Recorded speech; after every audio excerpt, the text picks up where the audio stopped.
مساء الخير أعزائي المشاهدين، والرياضة اليوم.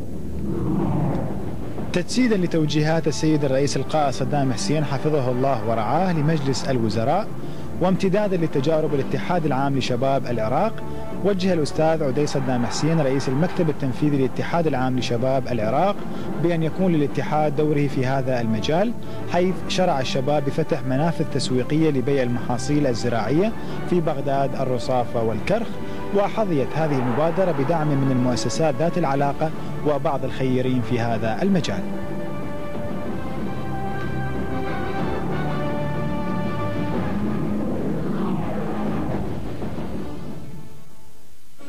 حضرت لهذا الموقع اللي يقع في منطقة الكرادة بساحة الحرية، واللي نفذ مجلس شباب بغداد الرصافة حتى أتبضع كمواطن، ولاحظت اكو فرق كبير جدا بالأسعار.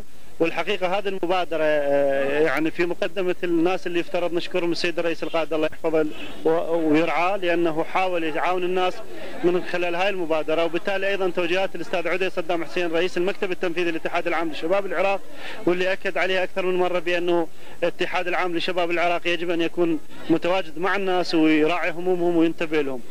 نشكر الاتحاد العام لشباب العراق لمبادرته بتوفير الفواكه والخضر إلى الجماهير في المنطقة وفي المناطق الأخرى، كسرا للحصار الجائر وكسرا لأولئك ذوي النفوس الضعيفة الذي يحاربون تضحيات الشعب بجعل الأسعار عالية بحيث لا يتحمل المواطن هذه النفقات الباهظة وهذه الطرق الغير مشروعة. بسم الله الرحمن الرحيم. قل اعملوا فسيرى الله عملكم ورسوله والمؤمنون. احنا نشكر السيد الرئيس والاستاذ عدي على هذه البادرة الطيبة، انه تتوفر هذه الاسواق الخضروات، والفقير هسه يعني دا يجي بدا ينشلع قلبه في الحقيقة، دا نلقي كل شيء متوفر، يعني اضعاف النفوس ما خلوا شيء. لكن بصيت السيد الرئيس الله يحفظه والاستاذ عدي ان شاء الله هذه كلها تروح ونسيطر على الجشعي. اكو شيء احب اقوله، انه المفروض المحافظه على النظام، ان يتعاونون مع الاتحاد الشباب، اتحاد شباب العراق، يتعاونون وياه ويتكاتفون وياه. انا اتصور المواد موجوده بكثره، كل واحد من عندنا يعني يقدر يحصل قوته اليوم، الا انه يجب المحافظه على النظام. ااكد على هذا النظام، يعني السراء ليس يزني حرام ليس فقط، حتى الشايب ياخذ، المكفوف ياخذ، القوي ياخذ، الضعيف ياخذ، الكل من كافه ابناء الشعب تشارك بهذا. احنا كل يوم بدنا نوقف عادي نحصل سرا نظامي وزين وسلعه زينه بسعر رخيص، العالم كلها تحصل ويوميا دا يجي يوميا يعني باستمرار. نشكر السيد الرئيس على هذه المبادره الجميله.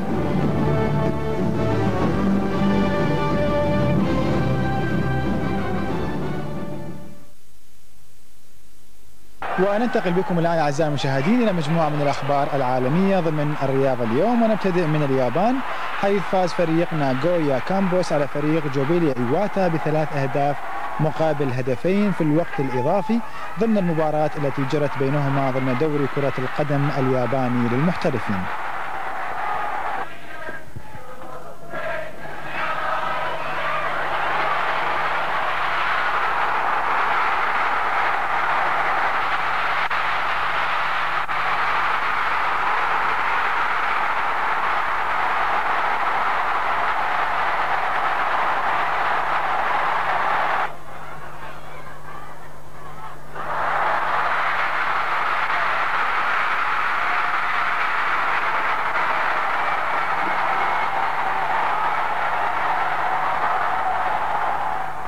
Indonesia terbuka dengan 4. فازت اللاعبة الأندونيسية سوزي سانتي بلقب فرد السيدات ضمن بطولة أندونيسيا المفتوحة للريشة، حيث فازت سونتي على بانك من كوريا الجنوبية 12-11 -0 و11-7 ولتحصل على الجائزة الأولى للبطولة. Saksikan.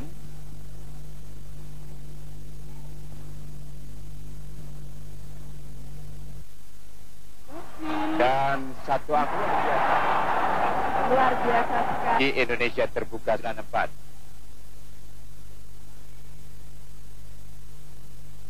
Kita saksikan.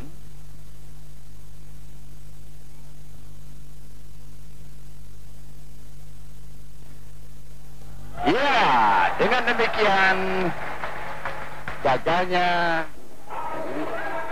عزز متسابق الدراجات النارية فئة 500 سنتيمتر مكعب السويدي ماركوس هانسن صدارته لبطولة العالم، وذلك بعد فوزه بالجولة التي جرت في بلجيكا، وليتقدم في هذه البطولة التي لم يتبقى منها سوى جولة واحدة على المتسابق جاكي مارتنز.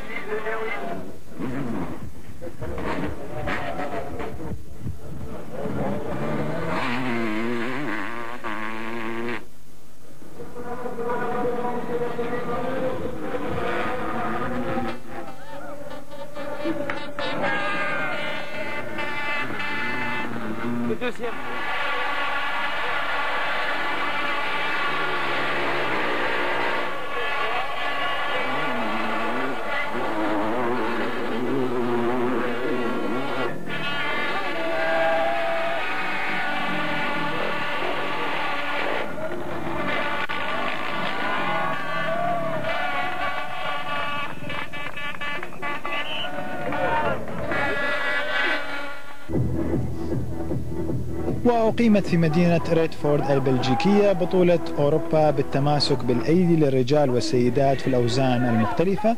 في وزن 65 كيلوغرام للرجال فاز بالمركز الأول البلجيكي أوليفر، في وزن 75 كيلوغرام فاز بالمركز الأول باسكال كيرال. وشهدت هذه البطولة منافسة شديدة بين المشاركين، ونشاهد معكم الفائز بسباق 75 كيلوغرام. وفي مسابقة السيدات وفي وزن تحت 50 كيلوغرام كان المركز الأول من نصيب كورين كيملت.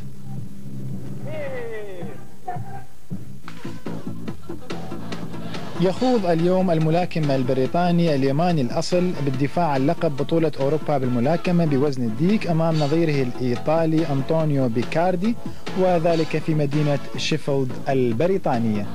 وتميز التحضيرات نسيم حميد لهذا النزال بالتركيز على اللياقة البدنية والتخطيط للمنافس المجهول، ويتدرب حميد 3 ساعات يوميا وينوي حسم المنازلة في أقل من 3 جولات.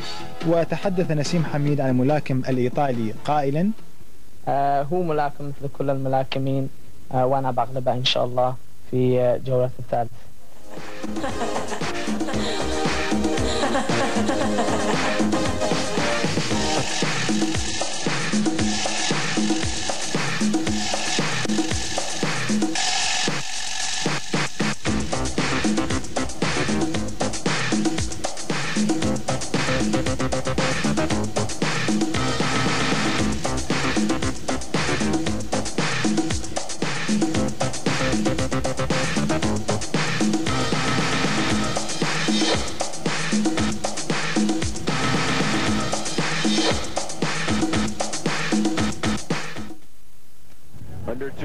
وننتقل معكم أعزائي المشاهدين إلى رياضة تمارس في الصيف فقط، وهي رياضة الكرة الشاطئية التي تقام سنويا في مثل هذا الوقت. البطولة هذه أقيمت في منطقة الباسيفيك واشتركت بها عدة فرق عالمية، ووصل إلى مباراة الختام الفريقين الأمريكي والفريق الأسترالي، والذي كان مسيطرا على هذه المباراة، وانتهت بفوز الفريق الأسترالي ب 15 مقابل 9 نقاط الفريق الأمريكي، وبذلك حصل على الجائزة الأولى لهذه البطولة.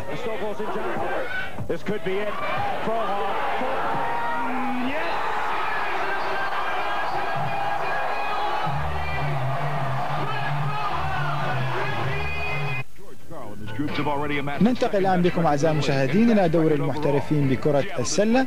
هذا الدوري الذي يوزع حسب المناطق، ويصعد من كل منطقة فريق ليلعبوا في دور الأربعة، وبالتالي يكون الفائز هو الفائز ب4 مباريات. هذه المباراة اللي نشاهدها وياكم بين فريقي سياتل وميلوكي.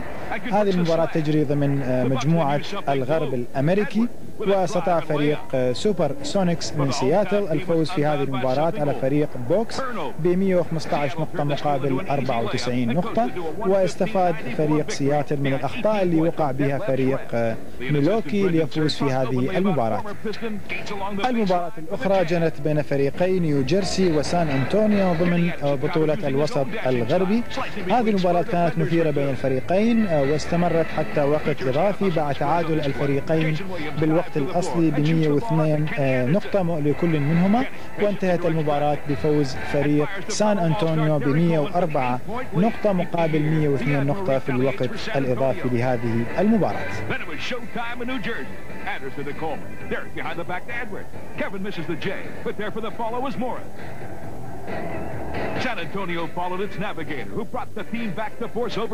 هذه المتابعة التي مددت وقت المباراة إلى وقت إضافي لينهي فريق سان أنطونيو المباراة بفوزه ب 104 مقابل 102 نقطة.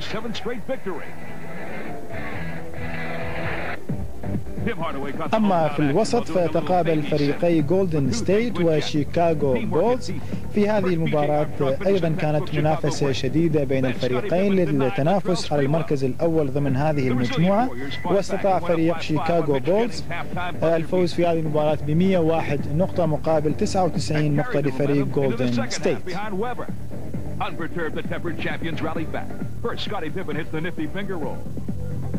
Then a tip pass by Horace and a steal by Steve Kerr lead to a storybook ending for Grant. Finally, newcomer Tony Kukoc continues to diversify Chicago's attack. والفريق الأمريكي المشارك في بطولة العالم أحرز هذه البطولة بفوز على الفريق الروسي ب 137 نقطة مقابل 91 نقطة، ومدرب فريق جولدن ستيت هو نفس المدرب اللي قاد أمريكا في هذه البطولة. أما المباراة الأخرى ضمن مجموعة الأطلسي فتقابل فيها فريقي أورلاندو وفريق نيويورك. هذه المباراة انتهت بفوز كبير لصالح فريق نيويورك ب 95 نقطة مقابل 77 نقطة لفريق أورلاندو، وبذلك تصدر فريق نيويورك مجموعة الأطلسي. ودوري المحترفين أعزائي المشاهدين انتهى بفوز فريق هيوستن باللقب لهذا العام بعد فوزه على فريق نيويورك ب4 مباريات مقابل 3 مباريات لفريق نيويورك، وبالتالي أصبح فريق هيوستن هو الفائز بهذه البطولة لهذه السنة. ومباراة العام المقبل ستجري اعتبارا من شهر تشرين الأول القادم. شكرا لكم أعزائي المشاهدين وإلى اللقاء.